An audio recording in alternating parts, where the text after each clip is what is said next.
Welcome to the Learning Pines YouTube. We hope this video helps.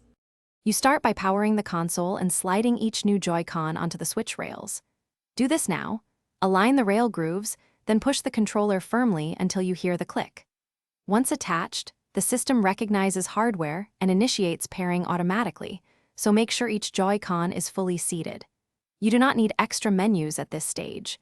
Physically connecting establishes a secure link and charges the controller enough to complete software pairing. Once the Joy-Cons are attached, go to Home menu, choose Controllers and Sensors, then change Grip/Order to verify. You should see each controller icon appear as the system detects them. Lights will flash during initial communication and then steady. If a controller doesn't show, detach and reattach it, because physical reconnection forces a fresh handshake.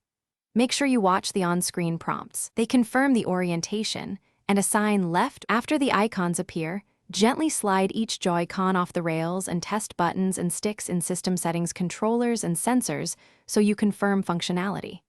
If you encounter a problem, power cycle the switch and repeat the attach sequence. This clears temporary comms errors. As a single troubleshooting tip, if a controller won't pair, press and hold its tiny sync button for a few seconds to reset it, then attach again.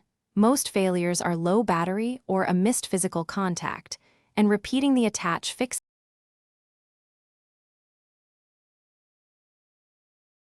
Thanks for watching. Consider subscribing if we helped you.